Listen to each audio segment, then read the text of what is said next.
Good morning, everyone. It's just after 10, so we'll go ahead and get started. Welcome to our March Fireside Chat. It's our first Fireside Chat of spring of 2025. So it's wonderful to be in spring and see everything in bloom. So I want to start off this morning, just sharing how grateful I am to be here with you today.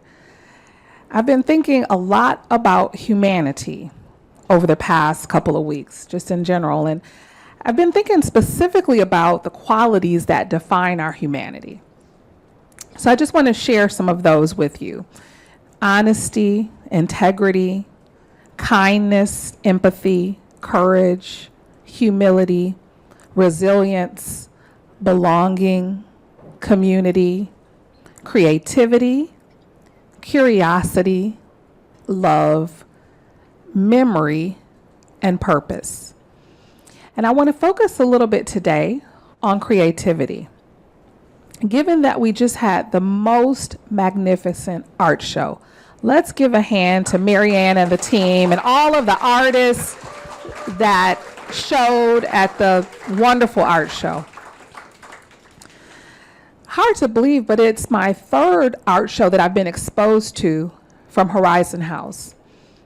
And so, the first time I saw it, I saw it through Instagram, and I was blown away. And then last year, I got to see it in person.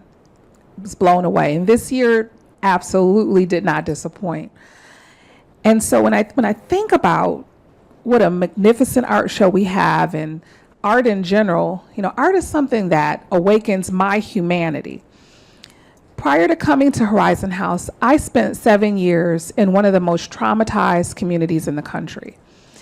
And I spent that time, just really working on just problem after problem after problem, just decades of problems. And in doing that, I didn't engage with creativity or art at all. I really felt like it was more of a luxury, and it was something I almost felt guilty even thinking about, given the magnitude of problems.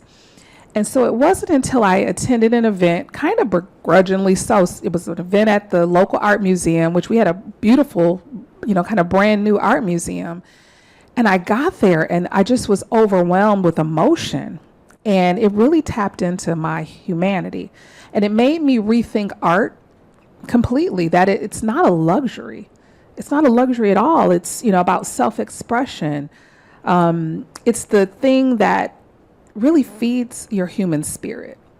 And so our annual art show it's just a reminder of the creativity that we're surrounded by at Horizon House. And as someone who does not feel creative at all, I'll have to tell you it's quite humbling to come to the art show. I started reading through Julia Cameron's The Artist's Way. Have any of you ever read that book? Okay, I see hands up. So, this will be familiar to you. I started reading through it. It's something I'm going to be working through over the next 3 months. And I'm leaning into it quite a bit. There are a couple of quotes that just really resonated for me at this particular time in life. And so there are two I want to share with you. One says, in times of pain, when the future is too terrifying to contemplate and the past too painful to remember, I've learned to pay attention to right now. The precise moment I was in was always the only safe space for me. The other one is, do you know how old, this is someone in one of Julia's workshops said, do you know how old I'll be by the time I learn to play the piano, play the guitar, saxophone, sing, draw, cook, on, make films, comedies. And she tells them, yes, the same age you'll be if you don't. So that is really resonating with me as I'm surrounded in this wonderful community, just by creativity. And it's been reframed for me. When I talk to people about Horizon House, I'm just all fanned out about all of the art we have on the walls. The fact that Jacob Lawrence lived here, my favorite artist since I was 12. I think I probably tell everybody that I encounter that. And I talk a lot about the art that is here. When Love and Company came and they did their focus groups, they lifted up something different and helped me shift my thinking. They talked about the creative space and all of the makers that are here as being the most important part of Horizon House. And so that's really shifted how I think about the community here, how I'm starting to, how I want to see myself. And so I just want to leave you with this. During these uncertain times, lean into your creativity. It may be therapeutic for you, but it also may be helpful for others.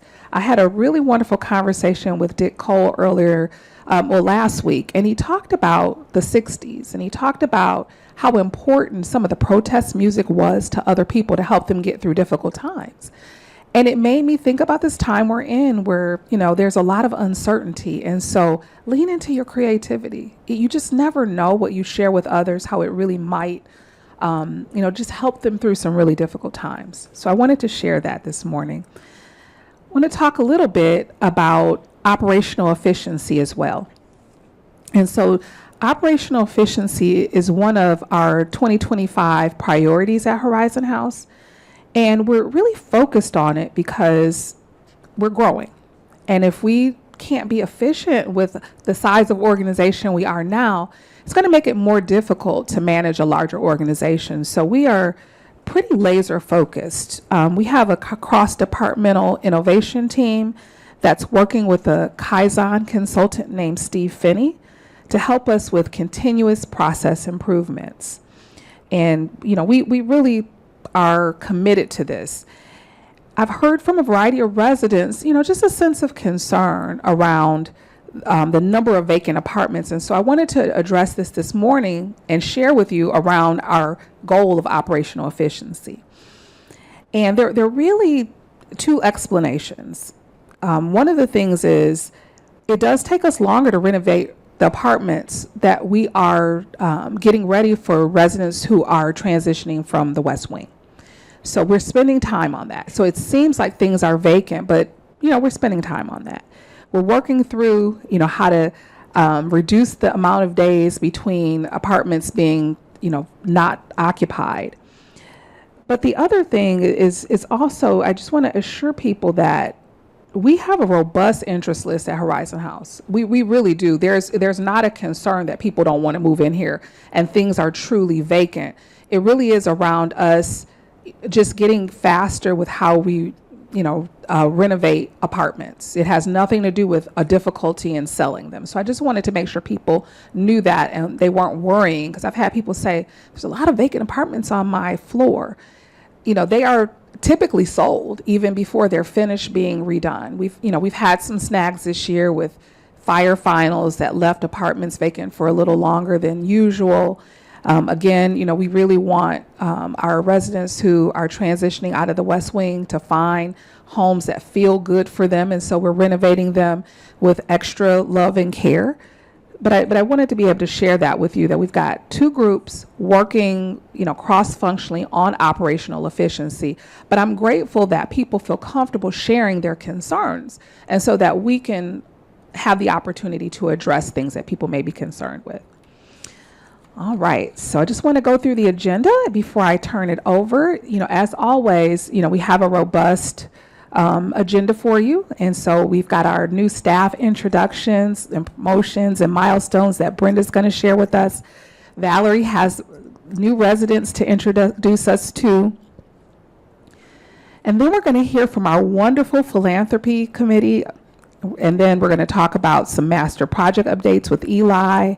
Jeff has some really great food service updates this week to kind of talk about the new kiosks that many of you have been using. And then I will close us out with some announcements and bright spots. So I am going to turn it over to Brenda. Thank you.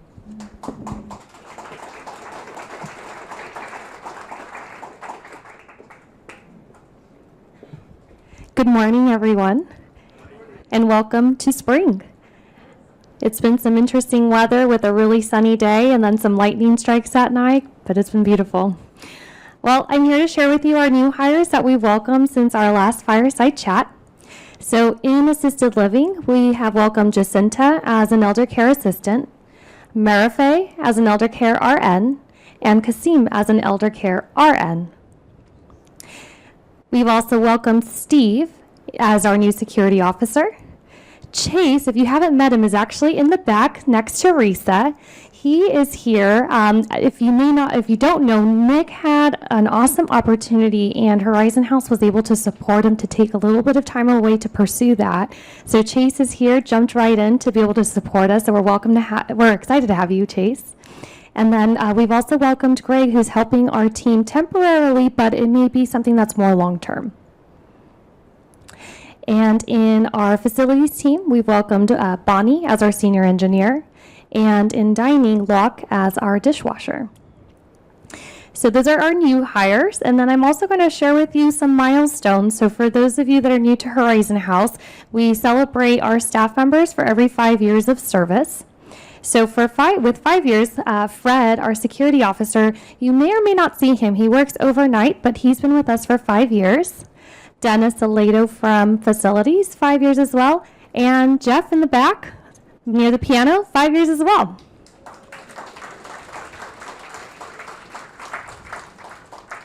And then our next milestone is for 10 years. Linda Purdy. And in facilities, Anna. Our next milestone is 15 years. And Wadi's been with us in our assisted living team as an elder care assistant. Now we're going to make a big jump from our 15-year milestone to 35 years. Sakiko from purchasing.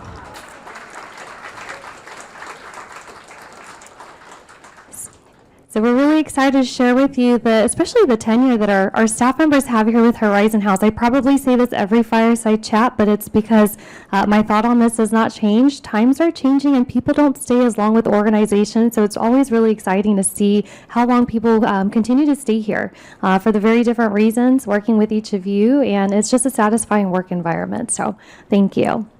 So I'm going to go ahead and turn it over to Valerie for our new resident introductions.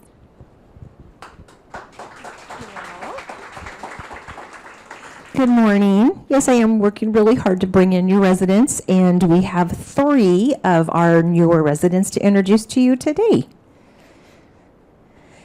Kathleen, and I neglected to warn everyone, will ask you would you just mind standing up and waving so everyone can see your pretty face in person? Thank you. Kathleen was born in Detroit, Michigan, and moved to Horizon House from Yakima. She earned her BS in biology and MS in biology and worked as a chemistry instructor at Yakima Valley College and in the plaid door consignment shop of St. Timothy's Episcopal Church. Monday Market is making note of that. Kathy enjoys attending theater, the symphony and ballet, walking, book clubs, board games, and cards. She is a member of the Yakima and Steel Neighbors Network and St. Timothy's Episcopal Church in Yakima. Welcome to Horizon House, Kathy. And Vicki Curry up in the front.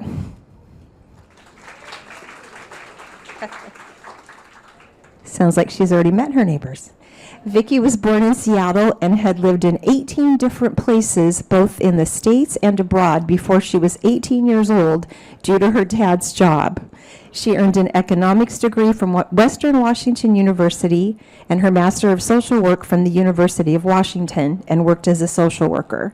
Vicki enjoys reading, early music, theater, mountaineering, and English country dance.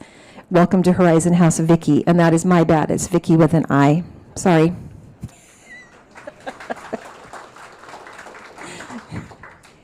And last but not least, Kathy. Kathy was born in Portland and has also lived in a variety of places. She earned a BA in elementary education with a minor in geography from University of Minnesota, an MA in geography with a focus on urban geography from the University of Michigan. This is a long one. Kathy worked as a financial services manager and mandatory continuing legal education manager and executive secretary of the Mandatory Legal Education Board, reporting directly to the Supreme Court. She is interested in the intersection of psychology and spirituality, traveling, and poetry. Kathy's dad lived at Horizon House, and after spending a lot of time with him here, vowed to someday become a resident herself. And we're really glad you did. Welcome to Horizon House. And next up, Charlene and the Philanthropy Committee.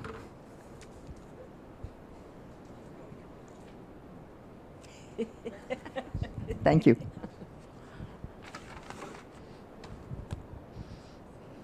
Good morning. I'm Sue Jones, and I am one of the two co-chairs of this year's Partners in Caring fundraising event that we do every year. My other co-chair is Jack Carr, who, because of not feeling well enough, is not going to be with us this morning. I understand he's watching us on HH Connect, so I'm waving. Maybe he'll see us. I don't know. You can wave too. And we hope we'll see Jack next month. He's been involved in the planning that we're having, and we'll really hope to see him very soon. Partners in Caring is our annual fundraising that we do for our endowment, and we are the people who have given you your cookies that you have on your chairs today, so please enjoy that.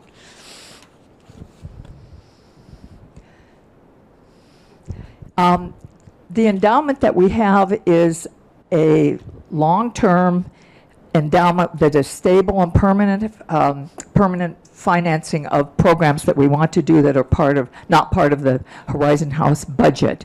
They're invested in perpetuity, and they provide a number of things that are important to us here at Horizon House. They are, as many of you who have been here before know, we support residence assistance, staff scholarships, enrichment grants, and the trustees also set aside some of the funds for programs that might come up that they are interested in seeing done in the future. The earnings from the endowment are what support these programs. And we like to let you know that the earnings from the endowment are not going to be used to support the new West Tower.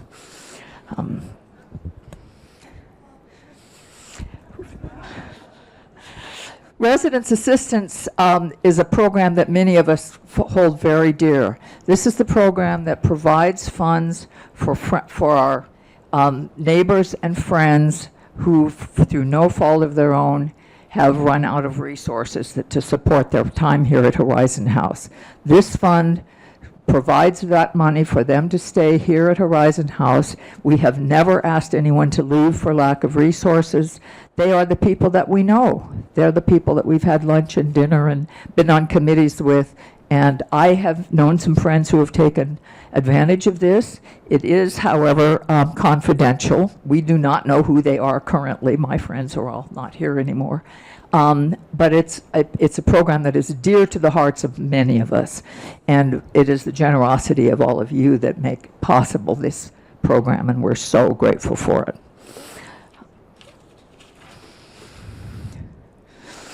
The second thing we do is also dear to many of us, and this is staff scholarships. We have both staff and their college-age dependents who are entitled to some funding from the staff scholarship program. This program we like because we think it supports staff retention. People come here because this is a program that's important to them. It helps in recruitment, and it also develops the next generation of leaders, and we are proud to be part of that.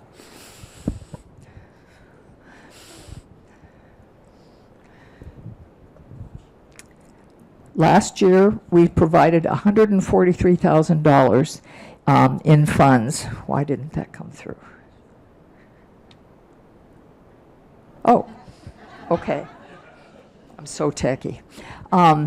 And that's just really amazing for both staff and the support of the families of the staff members. In 2024, last year, 23 staff members and 13 dependents received staff scholarships. One of them was Bao, who's a diet aide.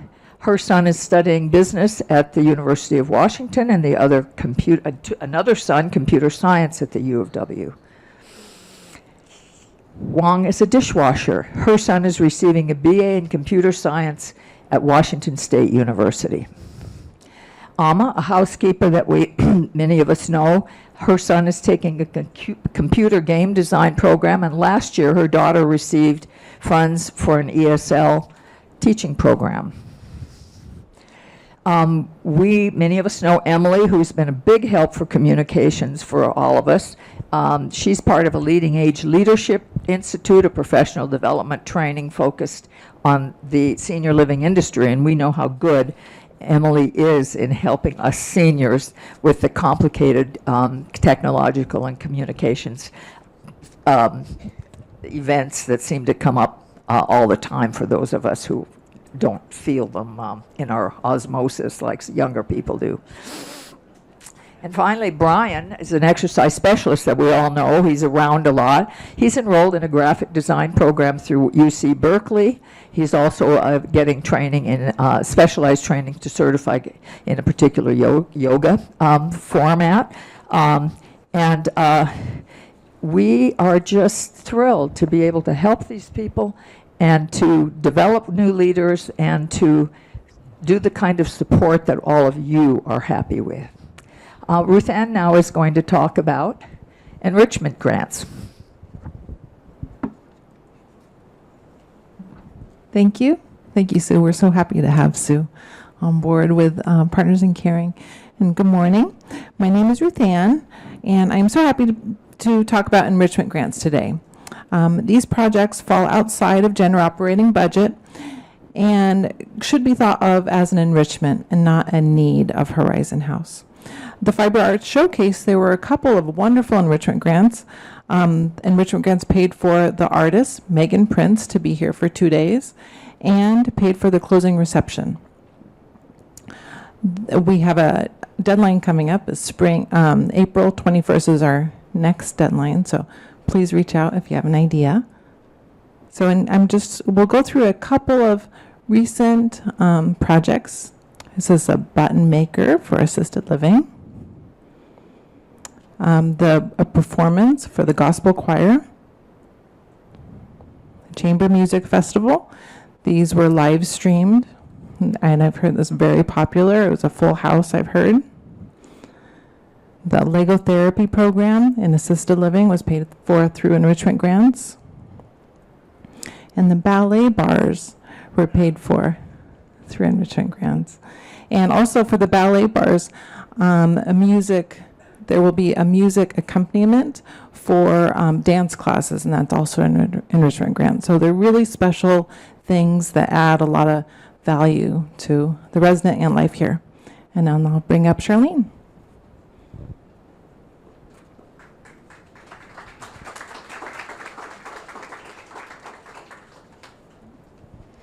Good morning, everyone. Thank you for coming, and thank you, Sue and Ruth Ann, for sharing some of your information about Partners in Caring.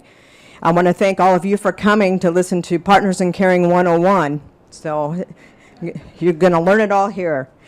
As you've seen and heard today, a lot of the gifts that we do receive for Partners in Caring helps our residents, our staff, and our campus. So it's just a wonderful thing that we all get to share and feel. Though we are launching it officially today with the residents, this is a campaign that goes on a calendar year from January through December.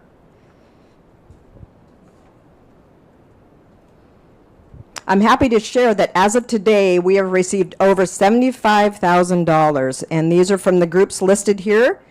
I also want to shout out to our businesses that do work here at Horizon House, and they see what a special place it is. And we've gotten 5 commitments from some of our businesses that have brought in, over $6,000.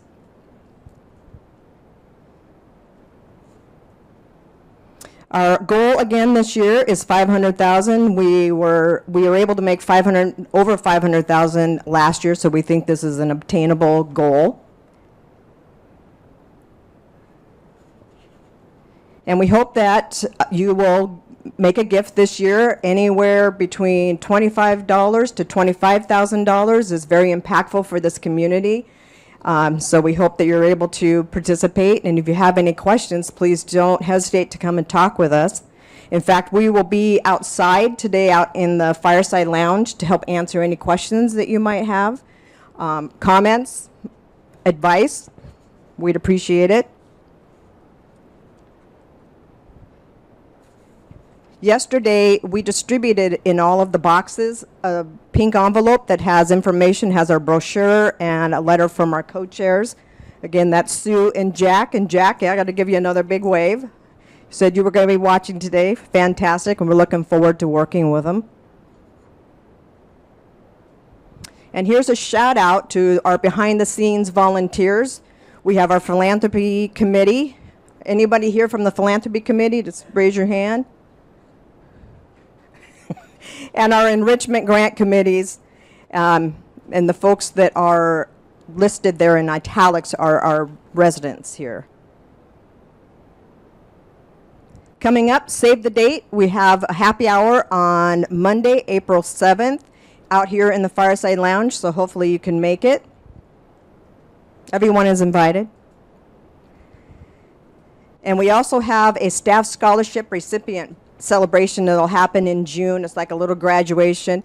We'll have some of our recipients here to talk about what the fund has done for their lives.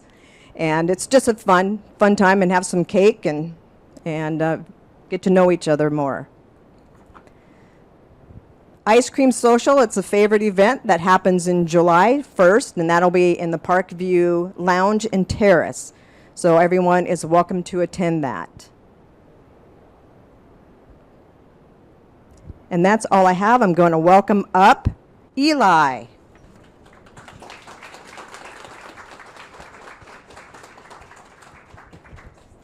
Hello. Good to see you all on this rainy Friday. So regarding our master planning projects, happy to announce that not only are the amenity spaces that we created in the second floor are complete, but they are now in use and operational. Yes. And so far I've really heard lots of great compliments, and of course that means a lot to me, and I pass that along to all the contractors that have been working on it. So thank you all for the kind words. However, there's also another project going on up there in assisted living, or adjacent to assisted living, the second floor activity room and offices. So there was probably a couple of days of pretty loud noise up there. That was the demolition work. That's now complete. I think the next round of disruptive noise will probably be sometime later in April, but we'll make sure that the community receives plenty of notice before that happens.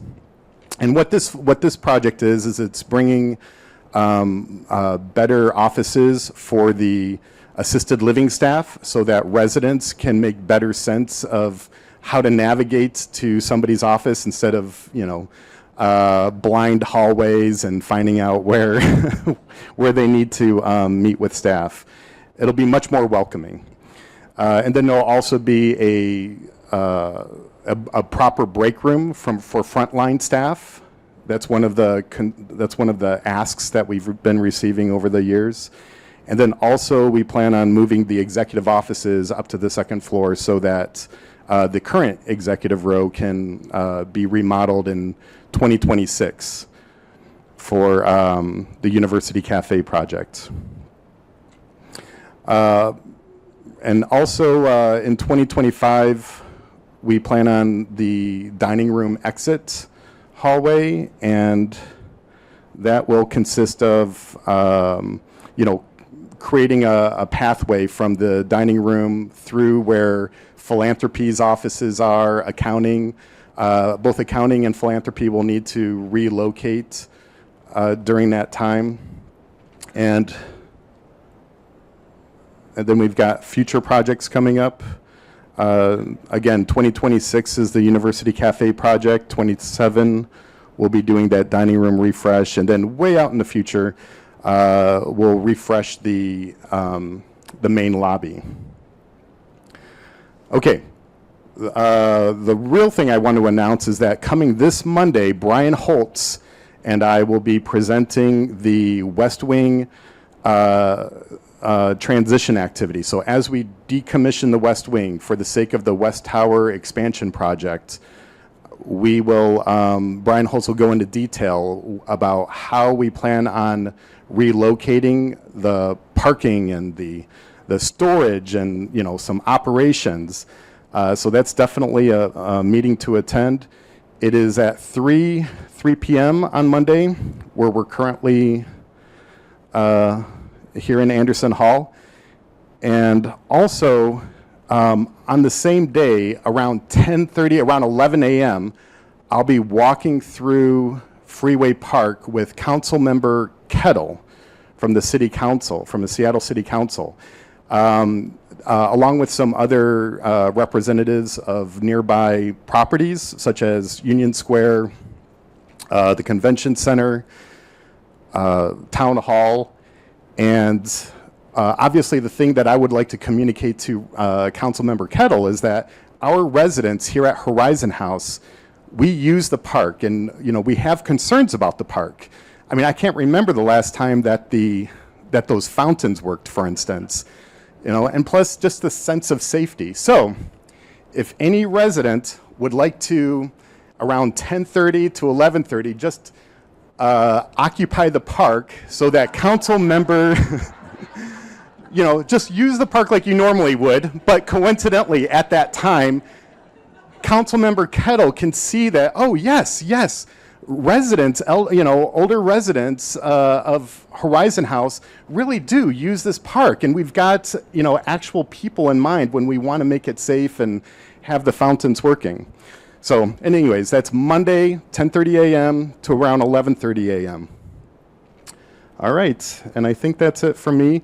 Please don't forget about the presentation boards down on B2. B1? B1, just outside Brian Holtz's office. And there's also a comment box there if you want to write a note to me anonymously or not anonymously. Feel free to sign it, and I'll get back with you. And that's it for me. Next is Jeff Townley. Thank you, Eli. All right, well, good morning, everyone. Here real quick. Good morning. All right. So, as Erica was saying, you know, we've got the self-check kiosk has been up and going in the bistro for a few weeks now, and I hope most of you have gotten a chance to play around with it and use it a little bit, but we've definitely got some good usage out of it, and hope to see more and more as the time goes on. So if you're ever over there and you want to try it out and you haven't done it before, feel free to talk to the staff. They're pretty good at helping people out. Or call for me and I'll come give you a little walkthrough on that, but it's going pretty well. So then kind of in conjunction with that, the next thing we did this week was we launched the online portal where you could order your food from the dining room from the confines of your apartment or on your cell phone, and so that's been starting this week. So it's through the K4 app, and the reason we use it from the K4 app is because that talks to the system that the Terrace Dining Room uses for ordering your food. All right, and what's good about this is it means there's no extra passwords for you needed. All right, which we all like, I think. And what you'll do is it'll also allow you to see your balance, your information, and things like that, which are very, very helpful. So how do you access it? When you're in your K4 app, you go into the dining section. There's a dining info area there, and then an ordering folder you can see right on the screen there. So you click that, and it brings you to this big box here. Just click right in the middle of that box, and that'll take you into the platform. And we don't want to go through too many details of this, but what we have going on is you can come to our class later today, or sign up for a later class, and we'll show you how to use that. One thing to note, it's just for the Terrace Dining Room. So the everyday menu, the weekly specials, the daily specials we do, that is what you'll order from there, and that's only for pickup or delivery. Delivery with a fee, of course. If you're looking to come and dine in the dining room, you just come in, have your reservation, and you'll order at your table like you normally do. So, and keep in mind, other events like buffets, the prime rib station, special holiday meals, that won't be available online as well. Think of it, if you're coming down to grab it anyways from the buffet or the prime rib station, there's no need to pre-order it ahead of time.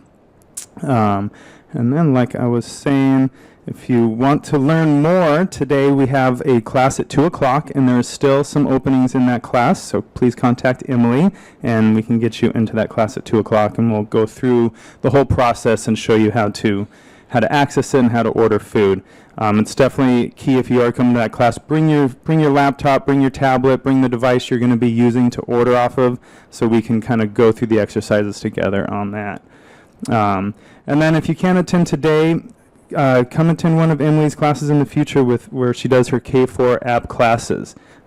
She'll be covering the online portal in her classes in the future, so that'll be another way for you to get some information on that. And keep an eye on the alert for when the next classes are.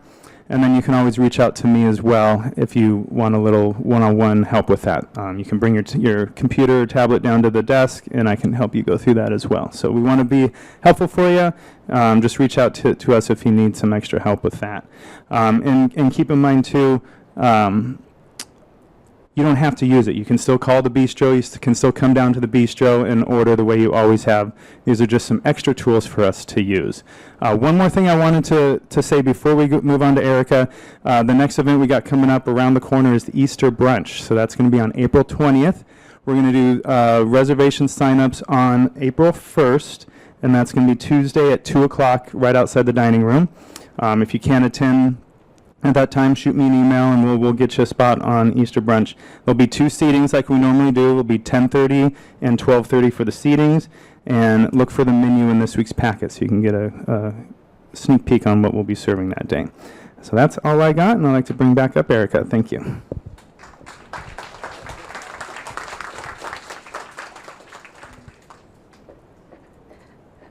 Thank you, Jeff. The holiday buffets always look fabulous.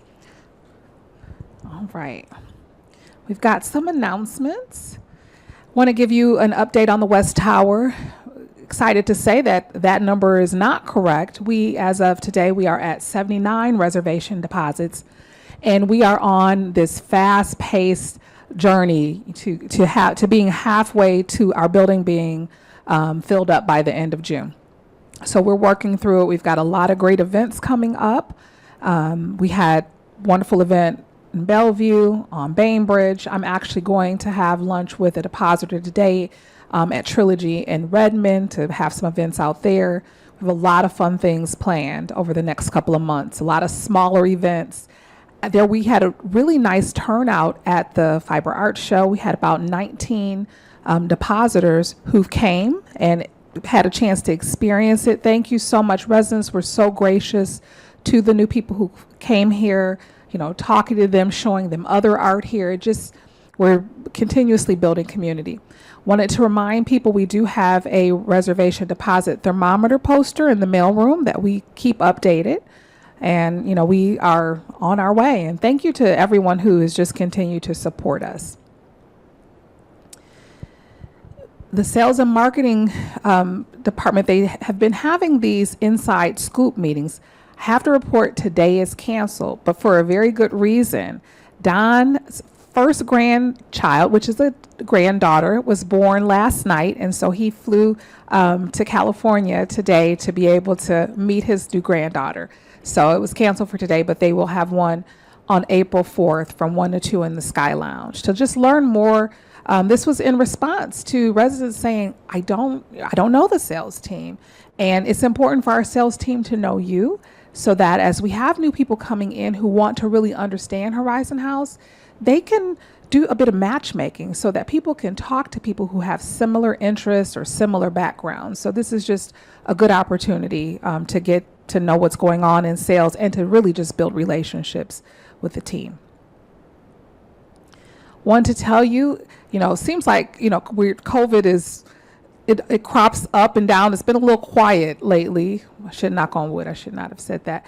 But we do have a booster event coming up. Eastern Pharmacy will have an on-site COVID booster clinic in May. And there will be more details. Lori will make sure that we have more details about how to sign up in mid-April. But just, if you want to wait, if you're planning or thinking about getting your booster, just know we're going to have an on-site clinic coming up.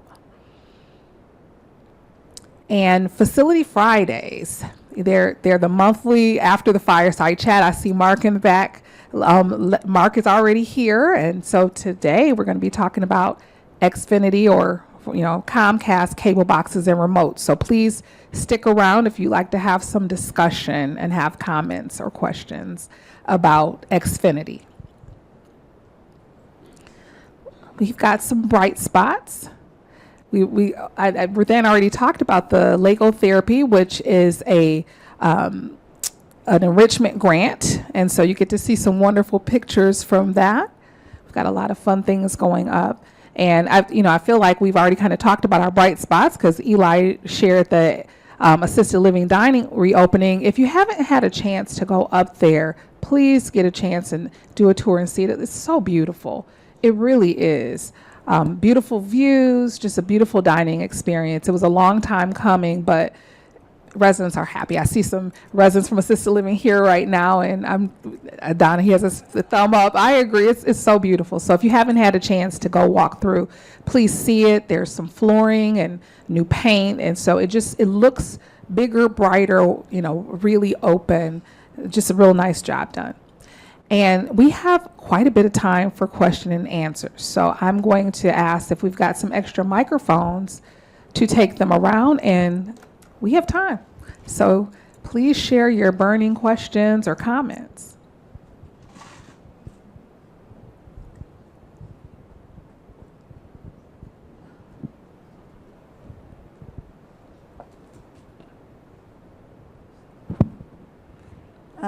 You've mentioned a couple of times, but not today, about new themes in advertising and that this is going to happen soon and soon and soon.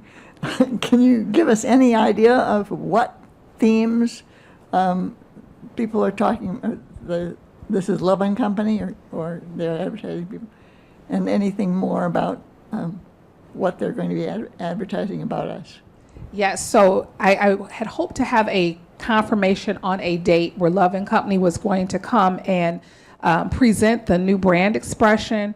I'm asking that they come on site in June for another meeting, and then they can present to the community what the new brand expression looks like and have a chance to go through some of the question and answers. It will be launched in May, but having some time to do a deep dive. So that brand expression, it really just is an opportunity to talk about the community and be able to share what the community is through photos, through ads and things like that. They're doing a lot of digital marketing, and so that will be, you'll see it in March, but I do want them to be here to talk about it with the team. So stay tuned. We'll make sure that event gets in the alert when the Lovin' team will be on site. We'll have the creative people who spend a lot of time learning from you about Horizon House, and you'll be able to see if the things you told them show up in their work. And can I clarify, it's not changing our logo or the brand that we have now, it's just a different way of showing us. Does that make sense? Yeah, that makes good sense. Thank so you. we still have the nice, pretty pink and orange logo. Yeah. We're not changing that It's again. not a change. Yeah. Any other questions?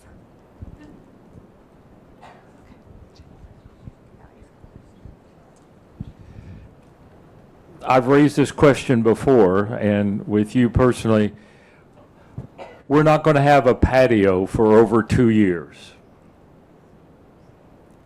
Is there any plan for some alternative? Yes, there are plans for alternative. Eli, do you want to share? Have Eli share what the alternative spaces are. Oh, they are my glasses. Thank you. So the details of the plan. So yes, there is a plan. The details of the plan will be disclosed for the first time to the community on Monday, the 31st. That's this Monday, 3 o'clock, this room. Brian Holtz will describe what that plan is. I don't want to give it up right now because that's the whole purpose of Monday's presentation, and he's going to have graphics and everything. But the answer is yes. Did I do okay? Thank you. All right. Any other questions? We've got time. I'm happy to give it back to you, but we're here if you have anything you want to share. Ronnie has a question. When we had our last Residents Council meeting, I talked about the integrated art project. Are we at a point where we can announce the name of the artists? Because I know some residents would like to look at the website, if we're able to. I don't know if a contract has been signed or anything. I'm going to let Eli share about that. Although the contract has not been signed, the artist, we did select an artist, residents, and Christy and some other staff participated in the selection of an artist. The artist is Haddad Drugan. It's a partnership. I think if you just go to Haddad. I think it's Haddad. Haddad, Haddad dash Drugan. Haddad Drugan, right. The contract hasn't been signed yet, but yes, they seem very eager to start engaging with the design and coming up with some ideas. So if anybody would like to go to, I believe it is haddad-drugan.com, or just put it in Google. I'm sure you'll find it. Yes. And to clarify, We can put a link on HH Connect for people to be able to see. I was going to say, to clarify, that is art for the West Tower? Correct. So what we're talking about is integrated art for the West Tower expansion project. This will be located around the garden terraces. Obviously, we don't want to, we want to grant the artists some creative freedom to come up with some ideas on their own and not be too prescriptive. So it'll be a great process where the intention is that they show us some ideas along the way and get our reaction. Right, and this will be on the north side of the new West Tower. Correct. 3 stories high, I think, and the whole length of the West Tower. Right. And it's visible in the model that's in the lobby. The space is visible. Correct. Yeah, the space is visible, and that's a good point. Maybe we'll come up with some good graphics to show where within the projects we expect this integrated art to be shown. Thank you, Eli. Seattle Mariners won their opening game last night. Is there any chance of us seeing it this season, seeing it on TV in the North Tower? I'm bringing the experts up today, so.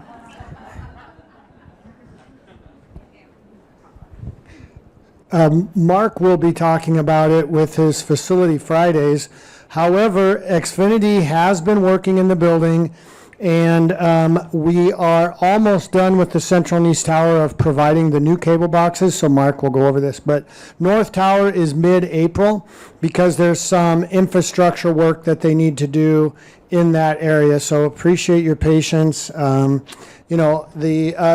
you want, down in the gym, all 3 of those TVs have the new boxes, so you can be on the treadmill while you're watching Dan Wilson and the gang.